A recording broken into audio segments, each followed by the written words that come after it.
तो 13 सितंबर का आपका एग्ज़ाम है और हम लोग आ चुके हैं क्लास 11 के हिंदी के 1 शॉट के वीडियो में। इसमें आपको सारा चैप्टर मैं पढ़ाऊँगा और बहुत ही शॉर्ट में पढ़ाऊँगा, समझाऊँगा, सभी कुछ अच्छा समझ में आ जाएगा। ठीक है, तो हम लोग बिना टाइम वेस्ट करे हम लोग निकालते हैं किताब। आप लोग भी लेकर बैठ जाइए क्योंकि मैं यहाँ पे फ़ोटो वोटो नहीं लगा सकता, एडिट करने का उतना टाइम नहीं है। पहलिया बूझ पहली में आते हैं। ठीक, अमीर खुसरो के बारे में पढ़ते हैं। अमीर खुसरो का जन्म जो हुआ था उत्तर प्रदेश में हुआ था। ठीक है, उत्तर प्रदेश के एटा नामक जगह पटियाला नामक गाँव में। ठीक, ये सब याद होना जरूरी है। पटियाला नामक गाँव में 1253 ईस्वी में 1253 ईस्वी में किसका जन्म हुआ था? अमीर खुसरो का जन्म हुआ था। ठीक, उस टाइम चंगेज़ खान आक्रमण करते रहता था। उन्होंने गुलाम, खिलजी, तुगलक 3 गो राजवंश अपने आंखों के सामने देखे। 11 गो सुल्तानों का उत्थान पतन देखा। मानिए ये बहुत ही अच्छे थे, बहुत चतुर इंसान थे। ये राजा के साथ भी ठीक है, ये राजा के साथ भी ठीक है। उस टाइम जो पैसे कमाने का अच्छा साधन था वो था राज दरबार में रहना। क्योंकि अभी तो क्या है, किताब लिख रहे हैं, जो कवि लोग हैं वो लोग किताब लिख रहे हैं, किताब छप रहा है, उससे पैसे कमा रहे हैं। उस टाइम क्या किताब उताब होता था? नहीं होता था, छापा खाना नहीं था। तो ये लोग क्या कर, इनको पैसा कमाने का एक ही उपाय था कि राज दरबार में रहें और राज दरबार में राजा सोना का सिक्का उड़ाएगा, राजा की वाह वाह करेंगे, राजा के बारे में लिखेंगे अच्छा अच्छा, और राजा सोना का सिक्का उड़ाएगा। तो देखिए, ठीक है, तो ये कौन कौन से वंश को देखे? गुलाम वंश, खिलजी वंश, तुगलक वंश। ये जो गुलाम वंश है ना, ये वही दासी में आएगा। ठीक, तो ये इसको बहुत कुछ आता था। ये इनके पिता जो है पढ़े लिखे नहीं थे। इनके पिता के ये जब 4 बरस के थे तो ये दिल्ली आ गए थे। जब ये 4 बरस के थे तो कहाँ आ गए थे? दिल्ली आ गए थे। पहले कहाँ पर रहते थे? पटियाला में। 4 साल में दिल्ली आ गए थे ताकि ये अच्छे से पढ़ लिख सके। इनके पिता लेके आए थे। ठीक, इनकी कृतियों की संख्या 99 बताई जाती है। इनकी कृतियों की संख्या 99 बताई जाती है, लेकिन इनकी 45 कृतियों का ही पता चलता है, इंपॉर्टेंट है। इनके 99 कृतियों का इनकी बताई जाती है कि 99 कृतियाँ हैं, लेकिन इनकी जो कृतियाँ मिलती है वो 45 ही होती है। कृतियाँ मतलब वो लिखे होंगे जो किताब उताब होता है। कुछ कृतियों का नाम है, किताब है खालिक बारी, नूह सिपी, दीवान खुसरो। 3 गो किताब, तीनों में अलग अलग इन्फॉर्मेशन है। ठीक, तीनों में क्या क्या इन्फॉर्मेशन है तीनों याद होना चाहिए। खालिक बारी में क्या इन्फॉर्मेशन दिया हुआ है कि खालिक बारी में ये अपने विचारधारा के बारे में लिख के हैं। खालिक बारी जो किताब है इनके बारे में, उसमें अपने विचारधारा के बारे में लिखा है। नूह सिपी में क्या लिखा है? तो नूह सिपी में कैसे संगीत को गाया जाता है उसके बारे में इन्होंने लिखा है। और दीवान खुसरो में ये जो कविता कैसे लिखा जाता है, माने कविता इनकी कितनी सारी है, सारी कविताएं दीवान खुसरो में। तो दीवान खुसरो इंपॉर्टेंट है। सारी कविताएं इनका किस में लिखा गया है? दीवान खुसरो में। ठीक है, अपने गुरु निजामुद्दीन मोहम्मद बदायूनी सुल्तानुस मसायक औलिया इनके गुरु का नाम है। ठीक, इतना लंबा चौड़ा गुरु का नाम है। गुरु का नाम भी, इनका गुरु का नाम तो शायद नहीं है, पूछेगा इतना लंबा है वो भी भूल जाएगा, एग्जामिनर भी भूल जाएंगे। अब तो जब इनके गुरु मरे तो इनके गुरु के मरने के बाद इनको बहुत बड़ा शौक लगा। कहा जाता है कि वहीं पर हफ्तों तक बैठे रहते थे, हफ्तों तक बैठे रहते, तो बहुत गुरु से लगाव होता है। तो फिर ये एक दिन अक्टूबर में 1325 में अमीर खुसरो मारे गए। अब पढ़ते इनकी पहेलियाँ इनकी 2 तरह की है, अंतरलापिका, बाहरी लापिका। अंतरलापिका का मतलब है कि जिस पहेली में उसका जवाब पहेली के अंदर ही होगा उसको अंतरलापिका, और जिस पहेली का जवाब पहेली के बाहर होगा उसको बहिर्लापिका। तो अंतरलापिका पहले 5 गो दिया है, वही पढ़ते हैं। बाला था जब उसको भाया, बड़ा हुआ कुछ काम ना आया, खुसरो कहा दिया उसका नाव, अर्थ करो नहीं छोड़ोगा। बाला था जब उसको भाया, जब नया नया था तब उसको अच्छा लगा था, बड़ा हुआ कुछ काम नहीं, लेकिन जब बहुत टाइम हो गया, मैं बड़ा हो गया, तब उसको कुछ काम ही नहीं आया। खुसरो कहा दिया उसका नाव, अर्थ करो नहीं छोड़ोगा। बोल रहा है कि वो नाव की तरह है, लेकिन अर्थ बताओ नहीं तो छोड़ोगा, इतना ही बुद्धि नहीं है तो तुमको रहने के लायक नहीं है। तो इसी में कहा दिया उत्तर कि दिया। ठीक है, दिया जब छोटा होता है तो काम में लाया जाता है, यही सब है। उसके बाद फारसी बोली आई ना, तुर्की ढूंढी पाई ना, हिंदी बोली यारसी आए, खुसरो कहे कोई ना बताए। तो बोल रहा है कि एक ऐसा चीज़ जिसको कोई बोली नहीं आता, ना फारसी आता है ना तुर्की आता है। ठीक, लेकिन फिर भी वो हमको ऐसा चीज़ बताता है जो कोई नहीं बता पाता। तो कौन बताता है? आरसी। आरसी मतलब डर पर आईना। आईना हमें वो चीज़ बता देता है जो कोई नहीं बताता। आप कैसे लग रहे हैं वो आप देख के पता चल जाता है ना, आप कैसे लग रहे हैं। आते हैं तीसरा नंबर में, किताब लेके बैठे रहिए। फिर से बोल रहे हैं, सावन भादो बहुत पौन चलत है, पौन चलत हुआ देह बढ़ावे, जल पीवत हुआ जीव गवावे। हवा चलता है तो वो बड़ा हो जाता है, और जिसे उसको पानी मिलता है तो छोटा हो जाता है। छोटा क्या होता है, पूरा गायब ही हो जाता है वह प्यारी सुंदर नार, नार नहीं पर वह है नार। तो वह बहुत ही सुंदर नार है। तो नार का अर्थ क्या होता है नहीं पता, लेकिन आग होता है नार का मतलब। तो आग ही जो है, हवा चलता है तो बढ़ जाता है। हम लोग ठंडा के दिन में आग ही तापते हैं तो देखते हैं, हवा चलता है तो बढ़ जाता है, हवा हम लोग फूकते भी है उसको जलाने के लिए, और जब पानी डालते हैं तो बुझ जाता है। ठीक, तो सावन, उसके बाद 4 नंबर में आते हैं, सावन भादो बहुत चलत है, माघ पूस में थोड़ी। सावन भादो बहुत चलत है, जब सावन और भादो का महीना होता है तब वो बहुत चलता है।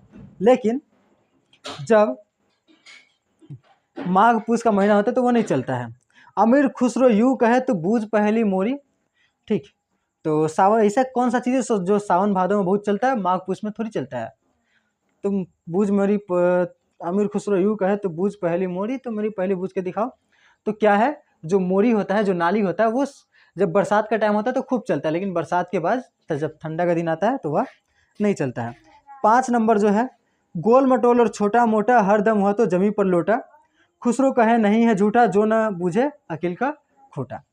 तो बोल रहा है कि गोल मटोल और छोटा मोटा, वो गोल मटोल है और छोटा मोटा है, छोटा मोटा सा चीज़, हरदम वह जमीन पर लोटा, वो हरदम जमीन पर लोटा रहता है। ठीक, खुसरो कहे नहीं है झूठा जो ना बूझे अकिल का खोटा। अब जो नहीं बूझेगा अकिल का खोटा होगा, तो क्या होता है, लोटा। ठीक, लोटो गोल मटोल होता है, छोटा होता है, कहीं एक जगह पड़ा रहता है। ठीक, तो उसके बाद बहिर्लापिका पे आते हैं। बहिर्लापिका जिसका जवाब उसके बाहर होगा। एक मंदिर के सहस्त्र दर, हर दर में तिरिया का घर, बीच बीच वाके अमृत ताल, बूझ है उनकी बड़ी महाल। तो बोल रहा है कि बहुत सारा दरवाजा है, उसके अंदर अमृत भी है। तो ऐसा क्या होता है, तो ऐसा होता है हम लोग का शहद का छत्ता, मधुमक्खी का छत्ता। पानी में निज दिन रहे जाके हार मास, काम करे तलवार का फिर भी पानी में बास। तो जिसका पूरा शरीर हर समय पानी में ही रहता है, और लेकिन काम क्या करता है, तलवार का काम करता है। तो वो जो कुम्हार का धागा होता है, धागा, तो वो मिट्टी को काटता है, और फिर मिट्टी को काट लेने के बाद उसके ऊपर से मिट्टी हट जाए इसीलिए उसको पानी में रख देता है। तो उसका पूरा शरीर हर टाइम पानी में रहता है, लेकिन काम क्या करता है, तलवार का काम करता है, मिट्टी को काटने का काम करता है, कुम्हार का धागा। उसके बाद आते हैं, चाम मांस वाके नहीं नेक, हार हार में वाके छेद, मोही अचंबो आवत ऐसे, माँ के वाह में जीव बसत है कैसे। तो बोल रहे खाली हड्डी का ढांचा है, उसमें मांस वांस कुछ नहीं है। ठीक, उस लेकिन मुझको अचंभा होता है कि उसमें कोई जीव कैसे रहता है। तो वो क्या है, पिंजरा है। पिंजरा का हड्डी जैसा शेप होता है ना, हड्डी जैसा, तो वही हड्डी है, मांस वांस नहीं है, उसके अंदर कैसे जीव रहता है, तो पिंजरा। उसके बाद एक थाल मोती से भरा, सबके सिर पर औंधा धरा, चारों ओर वह थाली फिरे, मोती उससे एक न गिरे।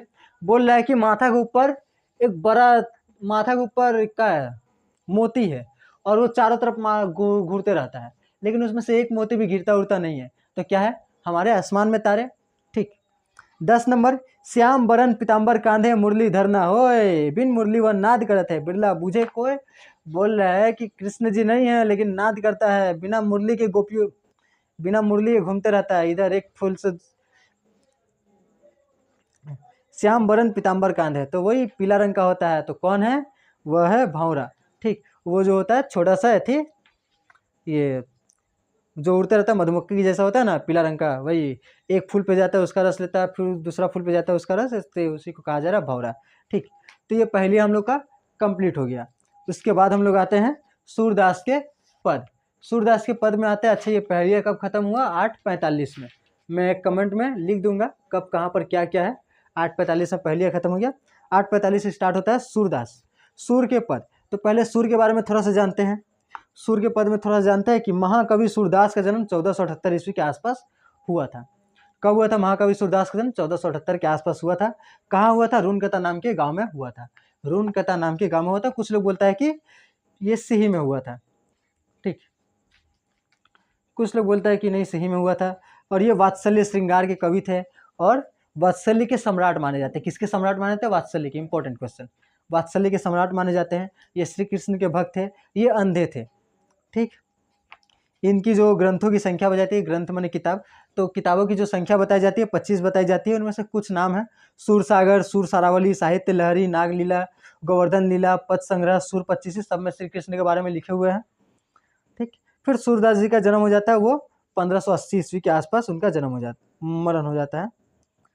तो ये शायद गलत लिखा, 1580, 1478 में जन्म, 1580 में मरण, मतलब कि 100 साल जिए। सही हो सकता है, का लिखा है सही अंदाज़ा नहीं मिलता है। सुर के पद पढ़ते हैं, पहला पद पढ़ते हैं। लोही रीमा चंद लहोंगो, कहा करो जल पुट भीतर को, बाहिर ब्यो की गहोंगो। यह तो झलमला झकझोरत, कैसे केजू चहोंगो। वह तो निपट निकट ही दिखत, करजियो हो न रहूंगो।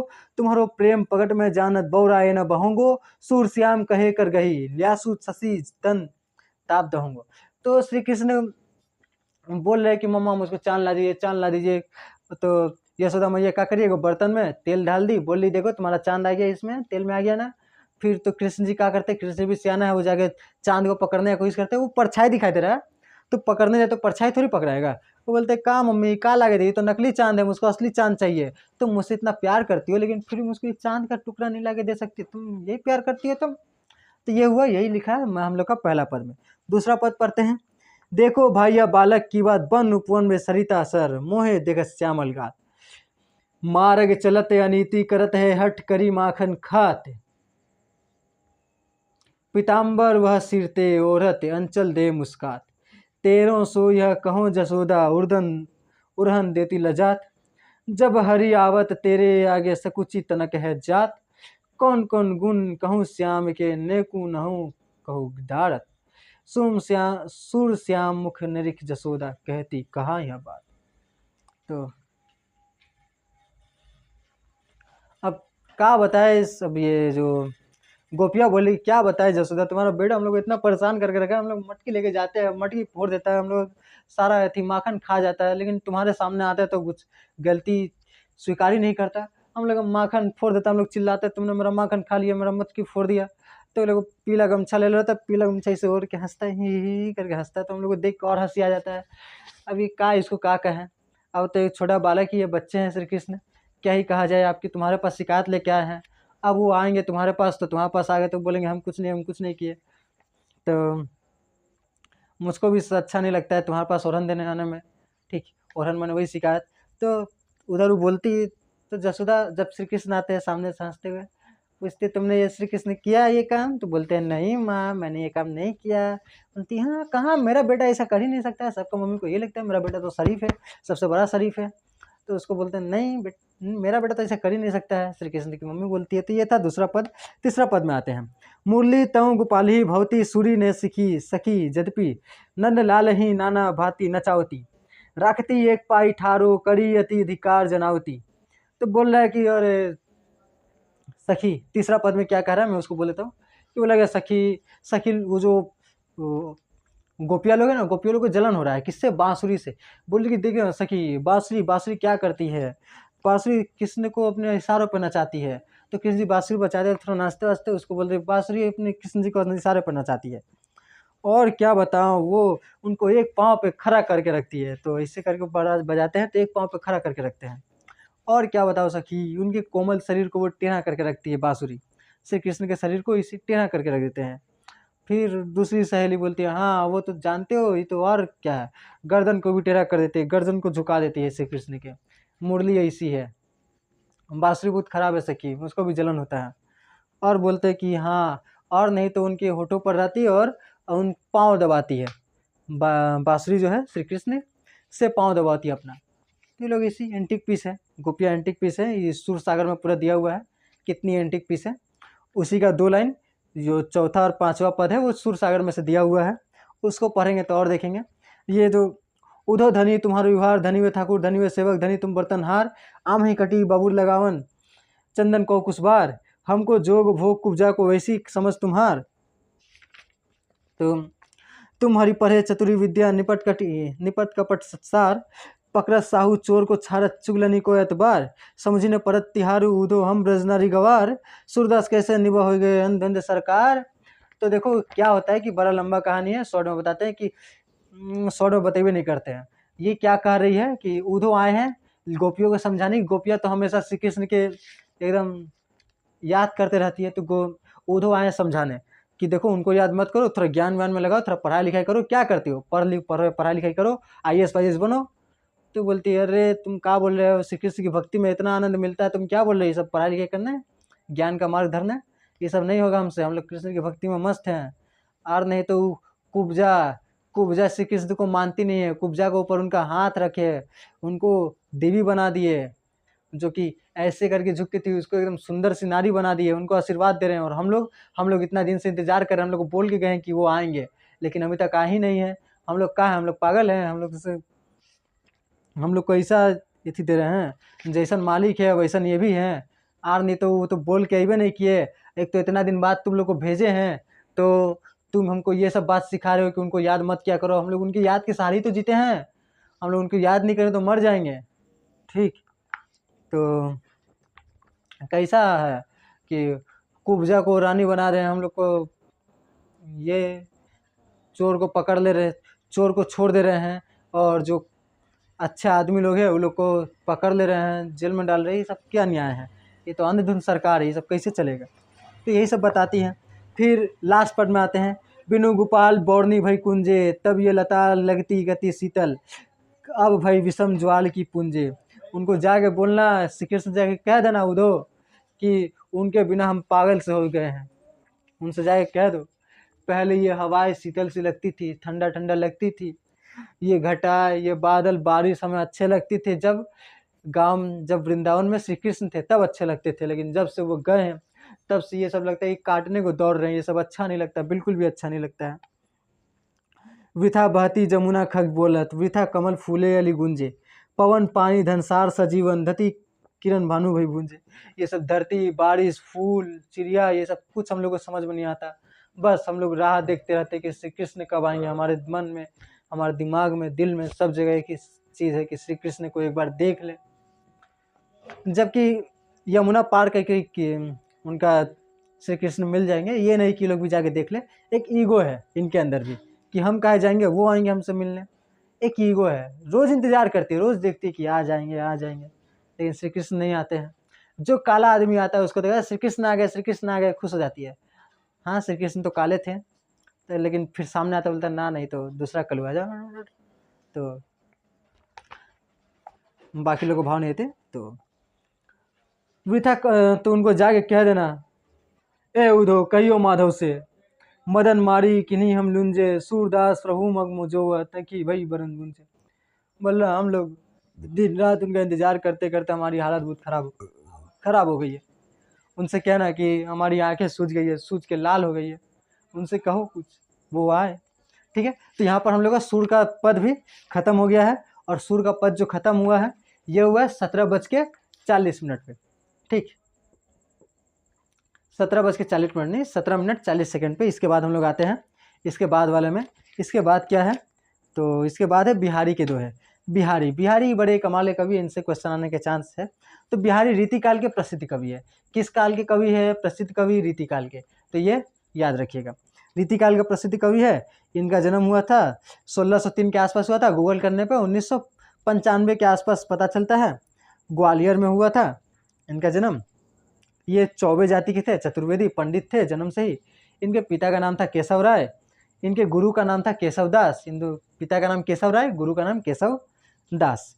ये बस जहांगीर के दरबार में भी थे, शाहजहाँ के दरबार में भी थे, लेकिन जो इनका असली दरबार था, जो इनको हर एक दोहे पर एक सोने का सिक्का मिलता था।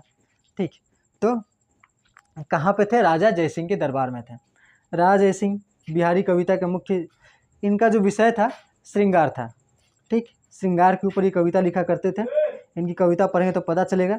इनके अंदर एक गुण था, गागर में सागर भरना। इनकी सारी कविताओं, सारे दोहों को एक जगह किया गया और उसको कहा जाता है बिहारी सतसई। बिहारी सतसई में कुल 713 दोहे हैं किनके? बिहारी के। ठीक है, तो एक इनके बारे में कहा जाता है, सतसैया के दोहे जीव नाविक के तीर, देखने में छोटे लगे घाव करे गंभीर। इनका कविता बहुत अच्छा है। एक तो कोई ग्रियर्सन कुछ नाम का, ग्रियर्सन नाम का वो अंग्रेज था, वो बोला कि पूरा यूरोप में ऐसा आदमी नहीं मिलेगा। जितना खतरनाक कवि बिहारी है, इससे अच्छा कवि पूरा यूरोप में नहीं है। ये पूरा यूरोप को ये अकेले खा जाएगा, इतना अच्छा कवि है बिहारी।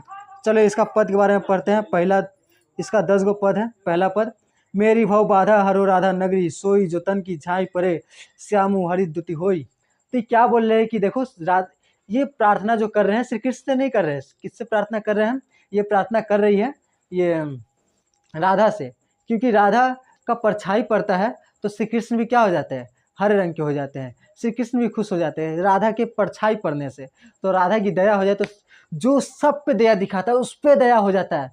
कौन दया करता है? राधा जी दया करती है। तो हम उनको काहे पूछने जाए, हम इनसे ही पूछने जाएंगे। बड़ा मालिक कौन? राधे जी। तो इसलिए कहा जाता है राधे राधे। ठीक। तो उसके बाद दूसरे दोहे पे आते हैं। तो पर 12 उर्वशी सुनी राधिके सुजान, तू मोहन के उर्वशी है उर्वशी समान। ठीक। अब यहाँ पे श्री कृष्ण से कहलवा रहे हैं कि राधे तुम्हारे लिए तो मैं स्वर्गलोक की सबसे सुंदर अप्सरा उर्वशी को भी छोड़ सकता हूँ। वो भी मुझसे आके कहे कि तुम श्री कृष्ण मेरे साथ आ जाओ तो मैं उसके साथ नहीं जाऊँगा, मैं सिर्फ तुम्हें चाहता हूँ, मैं सिर्फ तुम्हारे साथ जाऊँगा। श्री कृष्ण ऐसा कहते हैं। तुम तो मेरे उर्वशी से भी ज़्यादा सुंदर हो, उर्वशी से ज़्यादा सबसे सुंदर मेरे लिए तुम ही हो। ठीक। दुनिया के लिए सबसे सुंदर उर्वशी है, मेरे लिए सबसे सुंदर तुम हो, तुम उर्वशी के समान हो मेरे लिए। ऐसा श्री कृष्ण कहते हैं। बिहारी लाल उनके मुंह से कहलाते हैं, श्री कृष्ण ऐसा नहीं कहते हैं। ठीक है। श्री कृष्ण बहुत बड़े महान गुरु हैं। नहीं परागु नहीं मधुर मधु नहीं विकास हुई का, लली कली ही सौ बांध दियो आगे कौन हवाल। तो ये जो है राजा हरि सिंह का नया नया शादी हुआ था। तो राजा लोग बहुत शादी करते रहता था, 10-12 का शादी आम बात था वो लोग के लिए।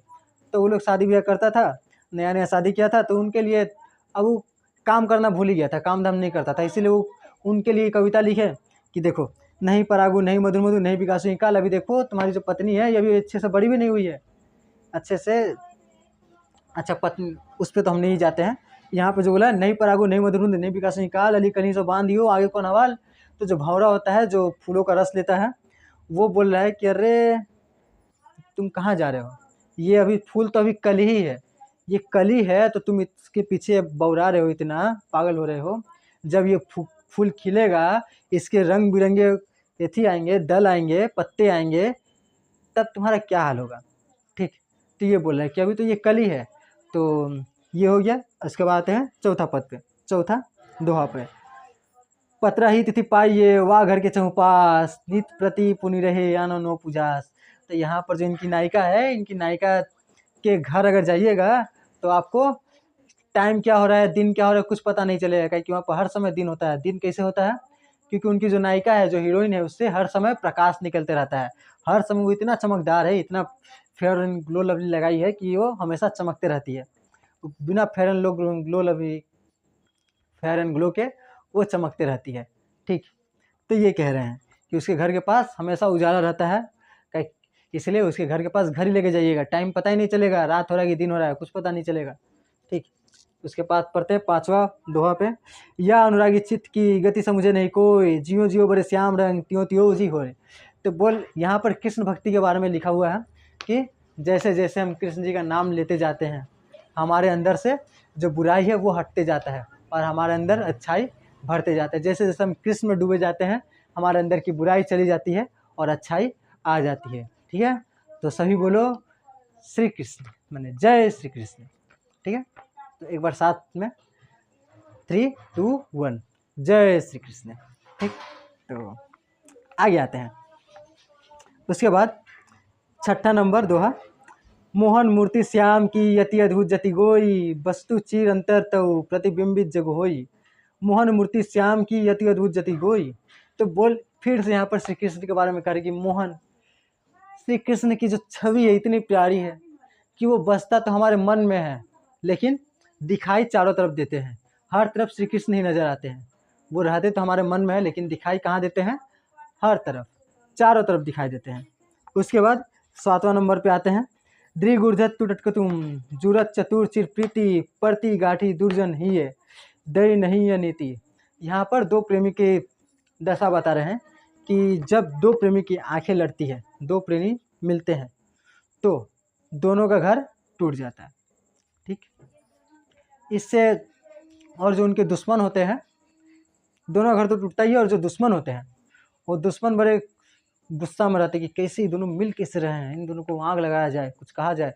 इसके घर में जाकर बोलता है कि इससे हो गया इससे हो गया, जो दुश्मन होते हैं। तो ऐसा होता है, आप लोग थोड़ा नोटिस कीजिएगा अगल बगल। उस समय आज से 12 साल पहले कह गए, 500 साल पहले कहा गए थे, लेकिन अभी भी ये जो बात है सही होता है। ठीक। जो दिन मिलते घर टूटते हैं। अभी थोड़ा कम हो गया है, पहले बहुत ज़्यादा होता था। ये 20 साल पहले ज़्यादा, 20 साल का, ये 10 साल पहले ज़्यादा होता था। अभी थोड़ा नया नया सब मॉडर्न हो गया है। आगे आते हैं। तो 8वां नंबर दोहा पे, बतरस लालच लाल की मुरलीधरी लुकाई, सो करे भुवन हंसे देन कहे नट जाई। तो जो गोपियाँ करती है, गोपियों और श्री कृष्ण के लिए बीच की बात कहे हैं कि जो गोपियाँ करती है, गोपियाँ श्री कृष्ण से बात करने के लिए क्या करती है, उनकी जो मुरली है, बांसुरी है, उनको लुका देती है, ताकि श्री कृष्ण आके उनसे कहे कि मेरे बांसुरी लौटा दो, मेरी बांसुरी लौटा दो, प्लीज़ प्लीज़। क्योंकि श्री कृष्ण को सबसे प्यारी क्या है, उनकी बांसुरी है। यहाँ पर हम लोग को सूरदास कह गए थे ना कि सबसे प्यारी उनकी चीज़ क्या है, बांसुरी है। बांसुरी सबसे उनकी प्यारी चीज़ है। तो ये बांसुरी से सबसे ज़्यादा प्रेम करते, तो वो बहुत ही पूछते रहते हैं कि कहाँ है बांसुरी, कहाँ है, प्लीज़ प्लीज़। वो बोलती है हमें तो नहीं पता। तो श्री कृष्ण बोलते आप दे दो ना, प्लीज़ दे दो ना। तो श्री कृष्ण ऐसे करते हैं, तो बांसुरी से नहीं, बांसुरी से मजाक नहीं। ठीक, उसके बाद इन दुखिया अखियानों को सुखु सिरजिए नाही, देखे बने न देखत अनदेखे खुलाई। तो ये भी है जो वही प्रेमिका के मन की बात कही है कि जब राधे के मन की बात, राधे जब श्री कृष्ण सामने आते हैं तो राधा उनको आंखों से आंख मिला के देख नहीं पाती, क्योंकि उनको शर्म आता है। तो राधा अपनी आंखें नीचे झुका लेती है। ठीक, तो जब श्री कृष्ण सामने आया तो राधा उसको सीधे आंख मिला के देख नहीं सकती, क्योंकि उनको शर्म आ रहा है। और जब श्री कृष्ण उनके सामने नहीं आते तो इनका मन व्याकुल हो उठता है। ठीक, तो इन आंखों को कभी सुख नहीं है। जब वो सामने आते हैं तो आंखें नीचे चली जाती है, और जब वो नहीं आते तो नहीं आते। उसके बाद 10वां नंबर दोहा जो कि लास्ट है बिहारी के दोहे का, चिर जीवो जोरी जुरे क्यों न स्ने गंभीर, को घटी ये वृषभानुजा वे हलधर के वीर। तो बोल रहा है कि श्री कृष्ण और राधा की जोड़ी क्यों न जमेगी, एक वृषभनुजा की जो बेटी है और एक हलधर के वीर। हलधर के वीर किसको कहा गया, अच्छा खासा क्वेश्चन बन सकता है, इंपॉर्टेंट। बलराम। तो हलधर कौन है, बलराम है, और उनके भाई कौन है, श्री कृष्ण है। और यहाँ पर एक लास्ट क्वेश्चन बनता है बिहारी का कि ये जब इनकी पत्नी मरी थी तो ये सब कुछ छोड़ के वृंदावन चले गए थे, वहीं पर वो मरे। ठीक, उसके बाद आते हैं भारतेंदु हरिश्चंद्र की मुकरियाँ पर। तो ये कितना में ख़त्म हुआ, ये 27 मिनट 7 सेकंड पे ख़त्म हुआ। ठीक, इसके बाद आते हैं भारतेंदु हरिश्चंद्र की मुकरिया पे। भारतेंदु हरिश्चंद्र के बारे में थोड़ा पढ़ते हैं। भारतेंदु हरिश्चंद्र का जन्म जो हुआ था 1850 में हुआ था, काशी में, वैश्य परिवार, वैश्य जो कि व्यापार करता था। अच्छा अमीर खानदान के थे। जब 18 साल के हुए, इनके बचपन में इनके माता पिता दोनों ही मर गए। ठीक, तो ये अपने से पढ़ाई लिखाई किए। जब ये 18 साल के थे ना, तभी इन्होंने ये कवि वचन सुधा नाम की पत्रिका होती थी, उस टाइम का ट्रेंड चला था, अखबार छापते थे। ठीक, 3 गो अखबार छाना इन्होंने चलाया, कवि वचन सुधा, हरिश्चंद्र पत्रिका और बाल बोधनी। बाल बोधनी बहुत ज़्यादा फेमस हुआ था इनका, ये याद रखिएगा। हिंदी में नाटकों का इनका बहुत योगदान माना जाता है, और इनके नाम से ही भारतेंदु युग नाम का एक युग है हिंदी का। तो हिंदी साहित्य का इतिहास तो पहले था, उसमें हम लोग पढ़ते, लेकिन इस साल से उसको सिलेबस से हटा दिया गया है। तो बस क्या ही कहा जाए। तो भारतेंदु जी की मुकरिया लोक जीवन में बहुत प्रचलित थी। मुकरी एक बहुविकल्पी शब्द है। तो उसके बाद पढ़ते ये 35 साल के थे तभी मर गए थे। तो यहाँ पे इंपॉर्टेंट क्वेश्चन बनता है कि 35 साल के थे तभी मर गए थे, क्योंकि इनके पास शरीर भी ठीक नहीं था और चिंता से मारे गए थे। तो 1885 में ये मारे गए, 6 जनवरी 1885। ये 200 साल पहले की बात है। ठीक, 150-200 साल पहले। तो इनकी मुकरिया पढ़ते हैं। पहला मुकरी, सब गुरुजन को बुरो बतावे, अपनी खिचड़ी अलग पकावे, भीतर तत्व न झूठी तेजी, क्यों सकी सज्जन नहीं सकी अंग्रेजी। किसकी बात कही जा रही है, अंग्रेजों की बात कही जा रही है। अंग्रेज लोग जब भारत आया था तो वो लोग क्या कर रहा था कि वो लोग बोल रहा था कि अंग्रेजी किताब अच्छा पढ़ना है, हिंदी संस्कृति को मत पढ़ाओ, हिंदी वेद युद्ध क्या पढ़ा रहे हो, हम लोग का साइंस पढ़ाओ, अंग्रेजी में पढ़ाओ, अंग्रेजी में। तो लोग क्या हमारे गुरुओं का खराब बता रहा है और अपने पढ़ाई को अच्छा बता रहा है।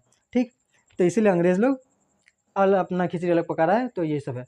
धन लेकर के चुकाम ना आवे, ऊंची नीची राह दिखावे, समय परे पर सीधे गूंगी, क्यों सकी सज्जन नहीं सकी चुंगी। तो देखो आदमी लोग तो टैक्स ले लेता है। टैक्स देखो भारत में ही टैक्स जो है 1 करोड़ पे 30 लाख 40 लाख रुपया तुम्हारा टैक्स ले लेगा, लेकिन कुछ काम का आता है, कुछ काम का नहीं आता है। जो अमीर लोग उसको कुछ काम का टैक्स नहीं आता है। टैक्स का पता क्या देते हैं वो लोग, इतना टैक्स होना भी नहीं चाहिए, लेकिन ये आज का नहीं है, उस टाइम से ही टैक्स कुछ काम में नहीं आता था। ये लोग टैक्स देता था लेकिन टैक्स कुछ काम में नहीं आता था। यही उसी के लिए कहा जा रहा है धन लेकर कुछ काम ना आवे। टैक्स भरते लेकिन कुछ काम का आता ही नहीं है। क्या काम का आएगा, ना रास्ता ठीक है, ना स्वास्थ्य व्यवस्था ठीक है, ना रक्षा मंत्री ठीक है, इधर से उधर आक्रमण हो जा रहा है, क्या पता क्या हो जाए। अंग्रेज लोग तो था ही। सतह अठे मो घर आवे, तरह तरह की बात सुनावे, घर बैठा ही जोरे तार, क्यों सकी सज्जन नहीं सकी अखबार। तो कि उसे कि सज्जन नहीं अखबार, तो 7-8 मोह घर आवे। तो वो क्या करता है, 7वें 8वें दिन मेरे घर आता है। ऐसा कौन था, तो उस टाइम रोज रोज अखबार नहीं छपता था, सप्ताह में एक दिन अखबार छपता था, 7वें 8वें दिन, और एक दिन छपने में एक दिन बाद ही आता था, बहुत दूर से अखबार छपता था। तो 7वें 8वें दिन मेरे मोर घर आवे, और अगर तरह तरह की बात सुना, हर जगह का बात सुनाता था, हर जगह का तार जोड़ता था। ठीक, उसके बाद 4 नंबर में आते हैं, भीतर भीतर सब रस चूसे, हंसी हंसी के तनमन मुँह से, जहिर बातन में अति तेजी, कि उसे कि सज्जन नहीं सकी अंग्रेजी। जहर वतन में अति तेज, कि उसे कि सज्जन नहीं सकी अंग्रेज। तो अंग्रेज लोग था, उसके अंदर बहुत सारा घमंड भरा हुआ था, उनको ज्ञान व्यान है नहीं कुछ का, लेकिन फिर भी क्या कर रहे हैं, ज्ञान कर रहे हैं। तो ज्ञान की बातें कर रहे हैं, लेकिन मन में कुछ क्या है, कुछ तेजी वेजी नहीं है, ज्ञान व्यान कुछ नहीं है, लेकिन फिर भी अंग्रेज लोग कर रहे हैं। रूप दिखा, उसके बाद 5 नंबर, रूप दिखावत सर्वस लूटे, फंदे में जो पर न छूटे, कपट कटारी जिये में हुलिस, कि उसे की सज्जन नहीं सकी पुलिस। जो अपना रूप दिखा के, रूप दिखाए क्या करता है, लूटता है, अपना ड्रेस दिखा के रूप दिखाए कौन लूटता है, तो अंग्रेज लूटता है। जिसके फंदे में जो पड़ जाता है फिर वो नहीं छूटता है। ठीक, कपट कटारी जिये में हुलिस, जिसके मन में क्या भरा, कपट कटारी भरा हुआ है, छल कपट भरा हुआ है, तो वो कौन है, पुलिस है। मुँह जब लागे तब नहीं छूटे, जाति मान धन सब कुछ लूटे, पागल करी मोह करे खराब, कि सखी सज्जन नहीं सखी शराब। तो शराब क्या करता है, एक तो मान सम्मान सब लूटता है, पैसा वैसा सब चला जाता है, उसके बाद पीने के बाद कहीं नाली वाली रास्ता वास्ता में पड़ रहते हैं। आप लोग जाते रहिएगा, देखते रहिए कि रास्ता में कोई पड़ा हुआ है। तो मेरा पारा का लड़का लोग क्या करता है, जो भी ऐसे पड़ा रहता है ना, जाके बोलता है उठिए उठिए, पहले चेक करता है, उठिए उठिए, नहीं उठता है तो जाके उसके मन लोग तो चेक कर रहा है, उठ रहा है कि नहीं उठ रहा है, होश में है कि नहीं है। उसके बाद उसका पॉकेट चेक करता है, पैसा वैसा है कि नहीं, पैसा वैसा उठा के लेकर भाग जाता है। तो ऐसा होता है। तो शराब क्या करता है, मुँह जब ला। तो उसके बाद 7वां नंबर भी सेम है। तो यहाँ पर हम लोग का कविता खत्म हो चुका है। कितना नंबर, आधे घंटे में सारा कविता खत्म, 31 मिनट में, 31 मिनट, हाँ पक्का 31 मिनट लगा, पूरा सारा कविता खत्म हो चुका है। इसके बाद हम लोग आते हैं कहानी पे। कहानी में आते हैं, कहानी को देखते हैं, उसमें क्या है, विज्ञान में जीवन। विज्ञान में जीवन एपीजे अब्दुल कलाम का क्या है, आत्मजीवनी है। ये माई जर्नी किताब से लिया गया है। इसका जो अनुवाद किया गया है, अनुवाद कौन किए हैं, तो अनुवाद किए हैं कोई यादव जी किए हैं, महेंद्र यादव। ये याद रखिएगा, इनका अनुवाद कौन किया, माई जर्नी से किया गया है। और हिंदी में हो जाएगा मेरे जीवन यात्रा। ठीक, मेरी जीवन यात्रा पुस्तक, अंग्रेजी में माई जर्नी। तो इसी से लिया गया है। एपीजे अब्दुल कलाम का जन्म कहाँ हुआ था, तमिलनाडु में हुआ था, रामेश्वरम में। ठीक, रामेश्वरम में, तमिलनाडु के रामेश्वरम में इनका जन्म हुआ था। ठीक, 15 अक्टूबर 1931 में। ये बचपन में अखबार बेचते थे। इनकी जो पैसा वैसा घर में उतना अच्छा नहीं था, और इनके जो पिता थे मौलाना थे, मस्जिद में काम करते थे, मस्जिद के मौलाना थे, उतना पैसा नहीं आ पाता था। अब्दुल कलाम भारत के 11वें राष्ट्रपति भी रहे हैं, ये सब याद रखिएगा। ठीक, डॉक्टर कलाम की और सभी किताबें भी है, wings of fire, ignited minds, India my dream, scientist to president, ये सब बहुत सारी किताबें लिखी थी। और ये 27 जुलाई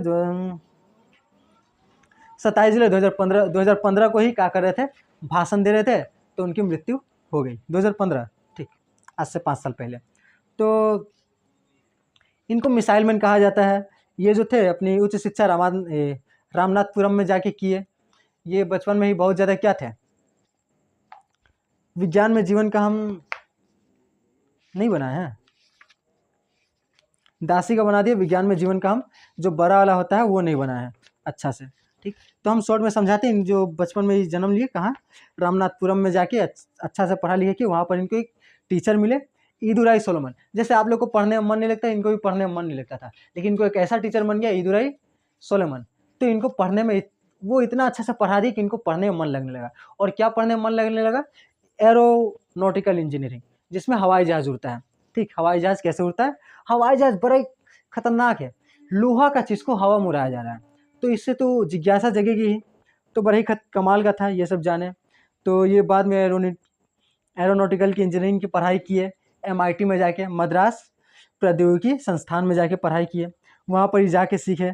फिर यहाँ पर उनको 3 गो शिक्षक मिला था, तीनों शिक्षक अच्छा था, डॉक्टर नरसिंहा राव, फिर STI प्रोफेसर स्पॉन्डर, यही लोग था। तो और एक, तो ये लोग इसको सिखाया, फिर जाके काम वाम किया। इसको एक एथी भी मिला, परियोजना मिला, परियोजना का नाम था नंदी। नंदी बहुत एकदम जी जान लगा कि ये प्रयास किए नंदी बनाने का। तो नंदी बनाने का कोशिश कर रहे थे, लेकिन फिर जो ऊँचे पद में इनको पैसा, उसको तो पैसा मिलता था ना, पैसा मिलता था कि इतना पैसा में ही बनाना है, तो उधर से जो पैसा मिलना बंद हो गया बाद में आके। तो 1-2 साल तक इसी में मेहनत की, लेकिन 2 साल की मेहनत के बाद बंद हो गया। क्या कि ये जब नंदी उड़ान भी भरा तो वो खाली ज़्यादा देर तक नहीं उड़ा, तो इनको उतना आशा नहीं था कि ये कर लेंगे। इनको वहाँ पे लीडर बना दिया गया। ये तो ज़्यादा बातचीत करते नहीं थे, लेकिन इनको क्या किया गया, लीडर बना दिया। अब लीडर लोग का काम क्या होता है, सबसे काम करवाना, खुद भी काम करना, सबसे काम करवाना, बोल बोल के काम करवाना है, सबसे बातचीत करना है। तो इनका उसमें बहुत कुछ सीखने को मिला इनको। ठीक, MIT प्रोफेसर श्रीनिवास ने मेरा डिज़ाइन रद्द कर दिया था। एक बार MIT में पढ़ रहे थे, तो वहाँ पर इन्होंने 2 रात जाग के, पूरा दिन रात जाग के इन्होंने अपना काम किया था, लेकिन उस काम को उन्होंने कहा कचरा है, इसको डस्टबिन में फेंक दो। तो उनको बहुत ख़राब लगा था, नंदी को भी रिजेक्ट कर दिया, बहुत ख़राब लगा। ठीक, उसके बाद ये TIFR में काम करने गए, फिर इनकोस्पार में काम करने गए। इनकोस्पार के बाद वो इसरो में काम करने गए। ठीक, इंडियन स्पेस रिसर्च ऑर्गेनाइजेशन, तो उसमें काम करने गए। और इसरो में काम करने गए, तो वहाँ पर इनको मिला थिंक SLV बनाने का काम मिला। SLV एक मिसाइल, वही एयरक्राफ्ट होता है, मिसाइल भी छोड़ने वाला, तो SLV बनाने का काम मिला इनको। उनका टीम मिला, वो टीम में बहुत अच्छा से बहुत मेहनत करके 3 साल का टाइम मिला, बहुत मेहनत किए। इनके बीच इनके मम्मी भी मर गई, पापा भी मर गए, इनके दोस्त भी मर गए, लेकिन इनका पास टाइम नहीं था कि वो वहाँ पर जाकर कुछ दिन रह सके। गए, उनका देहावसान किया और वापस आ गए। नहीं, वो तो ये लोग तो दफनाते थे, ये तो मुस्लिम थे, तो ये दफनाए और वापस आ गए, ज़्यादा दिन तक रहते भी नहीं थे। इनका सारा का ध्यान कहाँ था, सारा ध्यान यहाँ था कि कैसे SLV को पूरा किया जाए, इतना ज़्यादा ध्यान था। ठीक, फिर SLV का एक दिन उड़ान हुआ, 317 सेकेंड में SLV उड़ रहा था, 317 सेकेंड उड़ा, फिर जाकर बुम फट गया। बस इतना ज़्यादा काम किए, लेकिन इतना बड़ा फेल्यूर कैसे। अब इनको रात भर नींद, बहुत दशा खराब हो गया था। इनका एगो बॉस था, इतना बड़ा फेल्यूर तो नहीं ना मिलना चाहिए, इतना बहुत बड़ा फेल्यूर था इनके लिए। एक तो कोई डिज़ाइन नहीं था, खुद से बनाना था, नया चीज़ ट्राई करना था, बहुत सारा पैसा भी लगा था, करोड़ों रुपए लगते हैं बनाने के लिए, ऐसी थोड़ी हो जाता है। तो इसी डॉक्टर ब्रह्म प्रकाश इनको संभाले किया। फिर ये बहुत कुछ सीखे, 3 चीज़ें सीखी उन्होंने। ठीक, तो ये सब चीज़ें सीखी। तो तीसरी चीज़ बहुत ही अच्छी थी कि मानवता, उदारता और समझदारी के गुण कभी गिरने नहीं देते। तो मानव में जो अच्छाई के गुण होते हैं, वो इंसान को कभी निराश नहीं करते, वो हमेशा अच्छे होते हैं। ठीक, इसके बाद है दासी कहानी में। दासी कहानी में जयशंकर प्रसाद के बारे में पढ़ते हैं। यहाँ पर हम लोग का थी सपनों की उड़ान खत्म, काची विज्ञान में जीवन खत्म।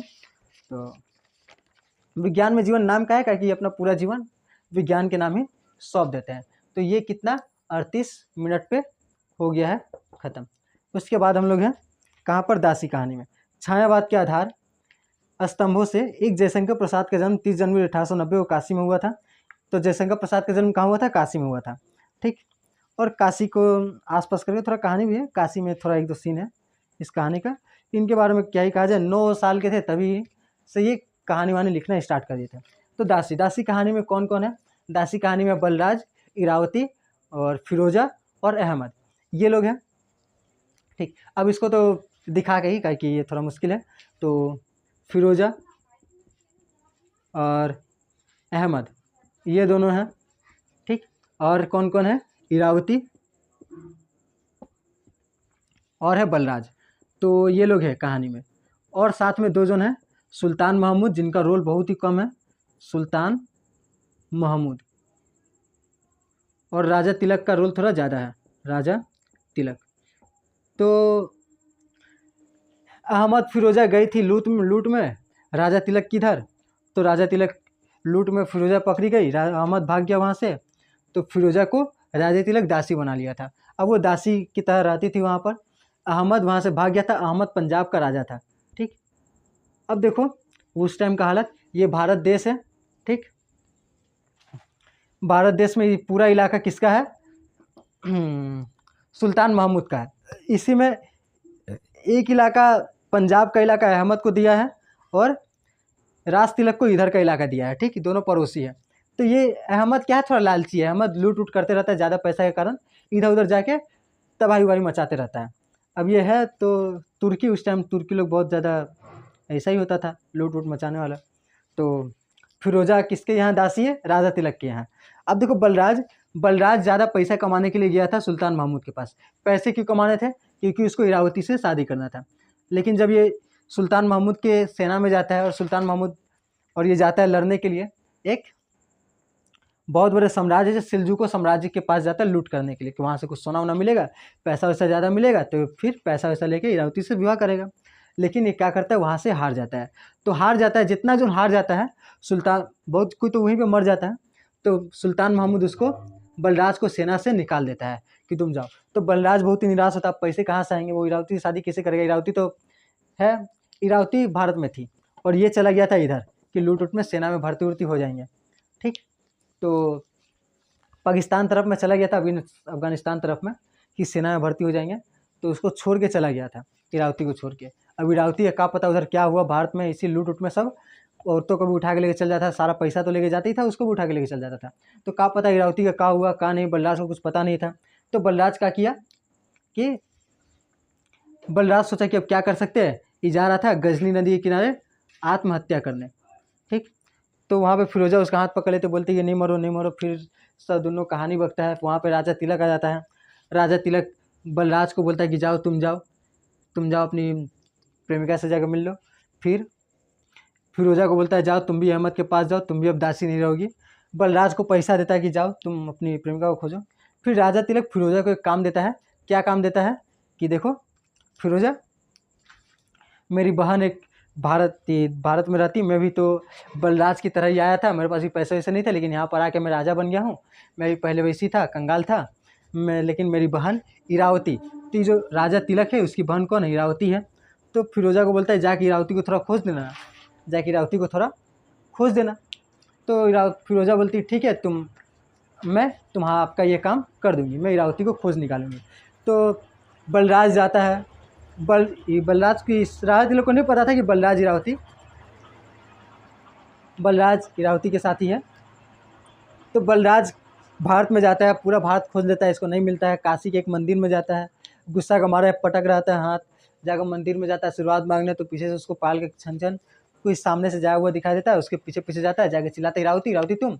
तो इरावती मिल जाती है। इरावती बोलती देखो मैं दासी हो गई हूँ, तुमने मेरी रक्षा नहीं की, मैं तुम्हारे साथ नहीं आ सकती, मैं तुम्हारे साथ विवाह नहीं करूँगी। और इरावती इतना बोल के चली जाती है। बलराज क्या करता है, बलराज वहीं पर खड़ा रहता है। फिर उसके बाद फिर जब बाद में उसको खोजने की कोशिश करता है, पूरा काशी खोज लेता है। कहाँ पे मिलता है वो? इरावती उसको काशी में मिलती है। पूरा काशी छान मार लेता है, लेकिन इरावती नहीं मिलती है। ठीक, तो बहुत दिन तक खोजने के बाद बलराज सोचता है कि अब मुझको यहाँ पे रहने का फ़ायदा नहीं है, इरावती अब नहीं मिलेगी। बलराज जा रहा होता है तो रास्ता में उसको फिरोजा और अहमद मिल जाता है। फिरोजा अहमद जा रहे होते हैं काशी, क्या करने?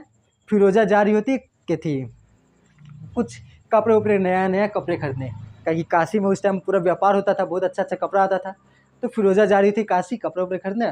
तो बलराज जी बोला चलो तब मैं भी घूम के आता हूँ, मैं भी चलता हूँ। तो दोनों चाहता है, तो वहाँ पर जाता है। तो फिरोजा एक दुकान से कपड़ा उपड़ा ले रही होती है, लेकिन उसको पसंद नहीं आता है, तो नहीं लेती है। तो दुकानदार उसको उल्टा पुल्टा बोल देता है कि लेना होना था नहीं, तुम लोग जाओ जाके भैंस चराओ, तुर्किस्तान के लोग। तो ये सब वहाँ पे बलराज गुस्सा होता है, अहमद गुस्सा होता है, जाके वहाँ पे लड़ाई लग जाता है। अब लड़ाई लग जाता है तो वहाँ पर लूट मार भी लग जाता है, सब लूटने उटने लगता है। तो यहीं से वो भागने लगता है, कौन? बलराज। तो अहमद लोग देखता है कि उधर सैनिक आ रहे, लोग भागने लगता है। भागते भागते एक घर में जाता है, वहाँ पर एक सेठ का घर होता है। सेठ का घर में जाता है, सेठ को बोलता है कि सारा अपना पैसा बाहर निकालने तो मार दूंगा। अब वो बोलता है नहीं निकालना, तो इसको मारने जाता है। तो उसके सामने एक औरत आ जाती है। औरत को देख के बलराज भी उसका हाथ पकड़ लेता है कि मत मारो इसको। तो वो औरत कौन रहती है? वो इरावती रहती है। तो अहमद बोलता है तुम गद्दार हो, तो बोलता है नहीं नहीं।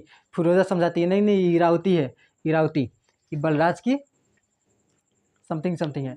ठीक, तो अहमद समझ जाता है। अहमद फिर ये लोग चला जाता है कहाँ? पंजाब चला जाता है अपना जगह में। अहमद कहाँ का रहा था? पंजाब का रहा था। अब पंजाब में जाके ये लोग अपना झगड़ा सुलटा रहा है। इरावती से पूछ रही है फिरोजा फिरोजा फिरोजा पूछे कि इरावती तुम बलराज से शादी करोगी कि नहीं करोगी? माने उदासी रहती है, तो फिर भी उसको उठा के लेके चला जाता है। उसका सेठ को बोलता है कि मैं तुम्हारे इसको उठा के ले जाता हूँ। तो वहाँ पे इरावती चली जाती है। तो इरावती है, फिरोजा है। ठीक, तो फिरोजा पूछ, और बगल में बलराज भी है। तो फिरोजा पूछती इरावती तुमसे शादी करना चाहती हो। इरावती बहुत बकवास करती है, बोलती है नहीं नहीं नहीं, जब मेरा ज़रूरत था तो ये आया नहीं, अभी आ रहा है शादी ब्याह करने। ऐसा होता है क्या? ऐसा नहीं होता है, मैं नहीं करूँगी। मुझको काश मुझको मार दिया होता ये आलतगिन में हम अहमद ने मुझको उसी टाइम मार दिया होता तो कितना अच्छा मैं मर जाती। बलराज बोलता है हाँ मैं भी मर जाता तो कितना अच्छा होता उस टाइम। फिरोजा तुम्हारी गलती है, तुमने मुझको मरने नहीं दिया। अब दोनों इधर से भाग गया। फिरोजा सोच रही जा मैंने ये गलती कर दिया, ये दोनों को जिंदा बचा लिया, ये दोनों को मर जाने देती तो अच्छा होता। ठीक। अब फिरोजा सोने जाती है, बलराज वहाँ से चला जाता है।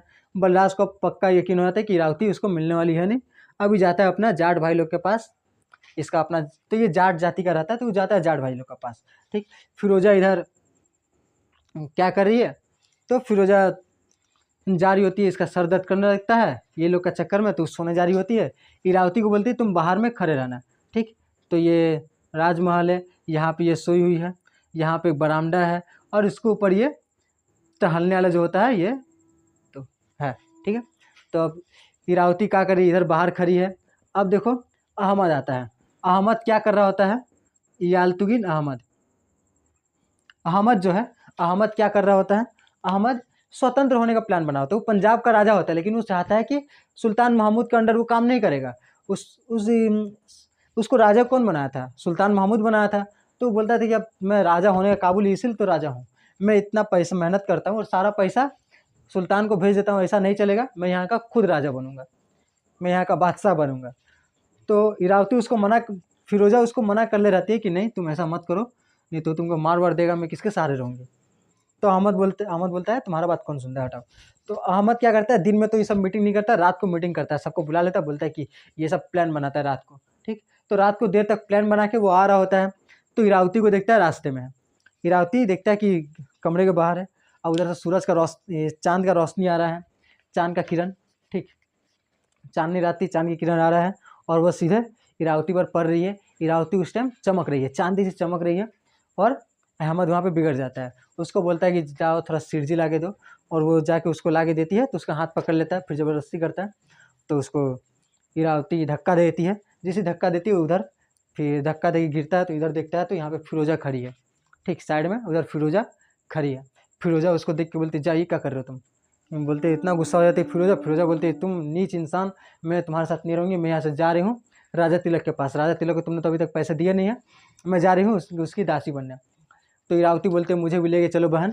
फिर वो सोचती अच्छा ही तो उसकी बहन है ना, हाँ इसको भी लेके चलती हूँ। तो बोलती इरावती तुम भी चलो मेरे साथ। ठीक। यहाँ तक हुआ।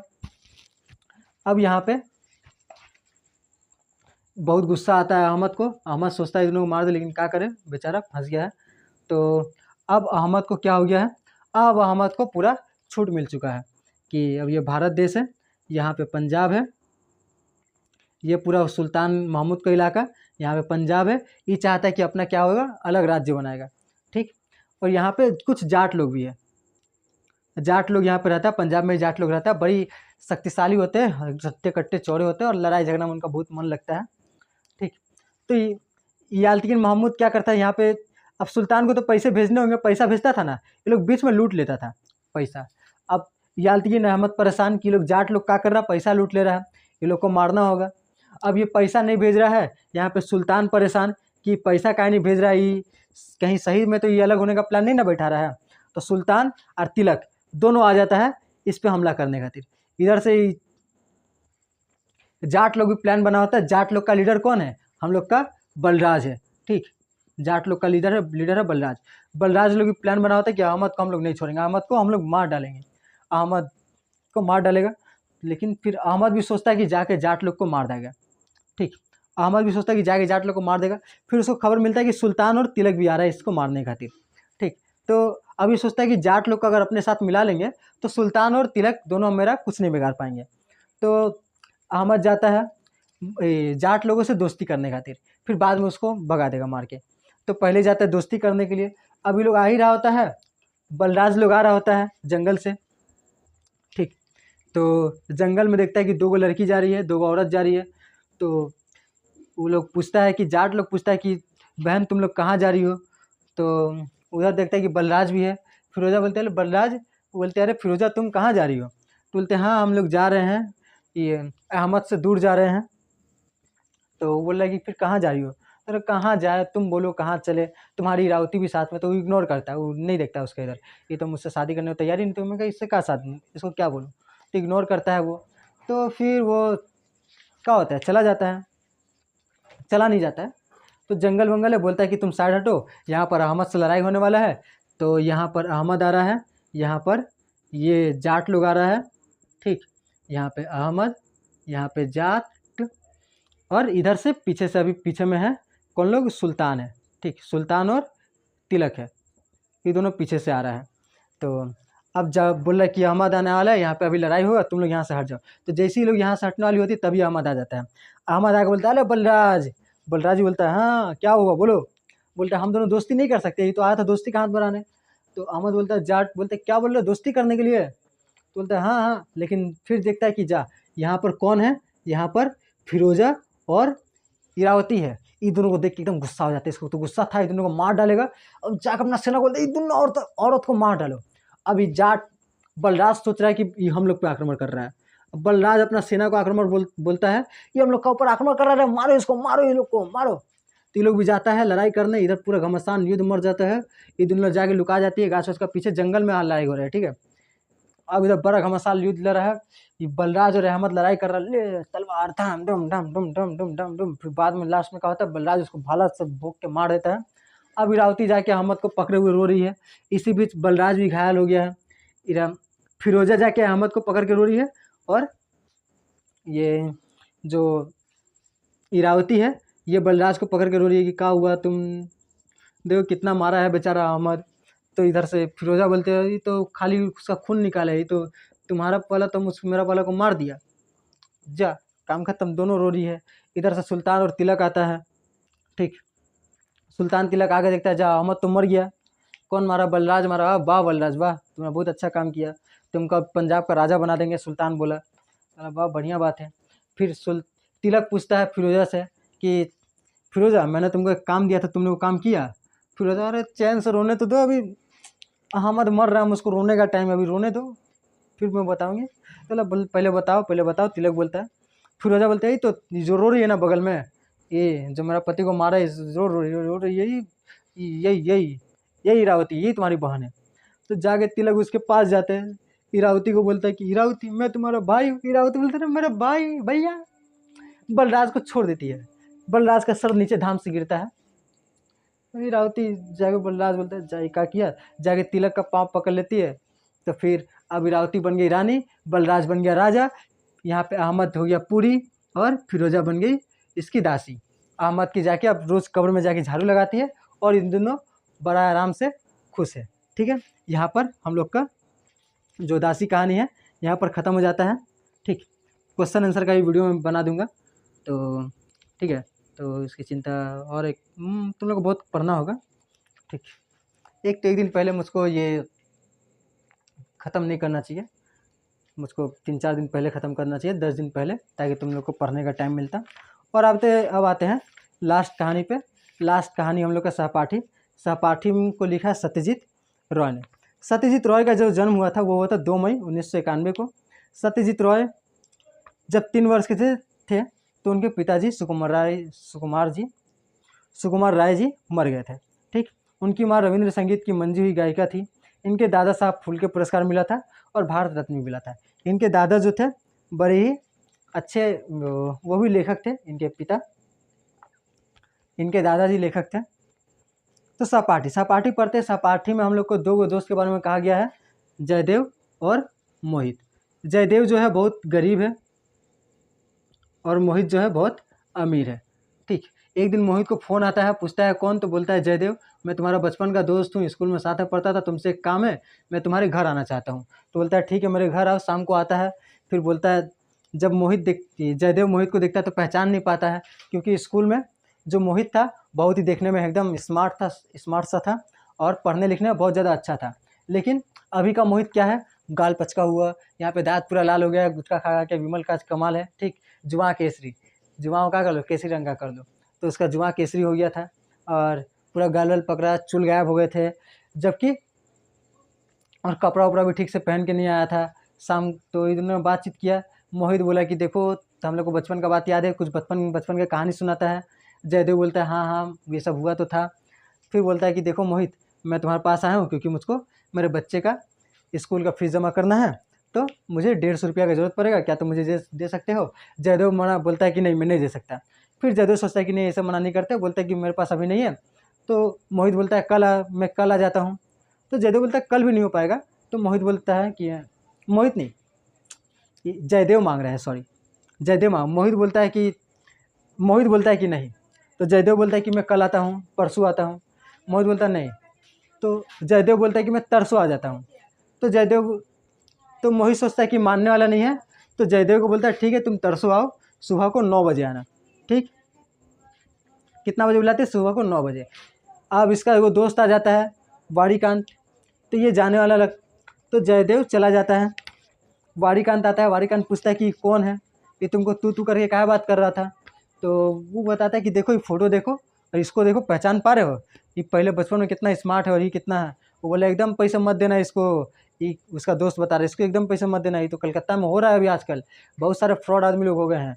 बचपन का कहानी तुमको सुना दिया तो तुम क्या मान रहे हो, सच है? नहीं है सच। तो बोलता है हाँ हाँ मैंने उसको बोल दिया कि तुम रविवार को सुबह 9 बजे आना, मैं तो जा रहा हूँ 3 दिन वहीं पर रहूँगा, रविवार को मैं रात को आऊँगा, ये तो दिन को आके घूम फिर के चला जाएगा, मैं तो वहाँ घूम फिर के रात को आऊँगा, मैं तो यहाँ पर है ही नहीं घर में।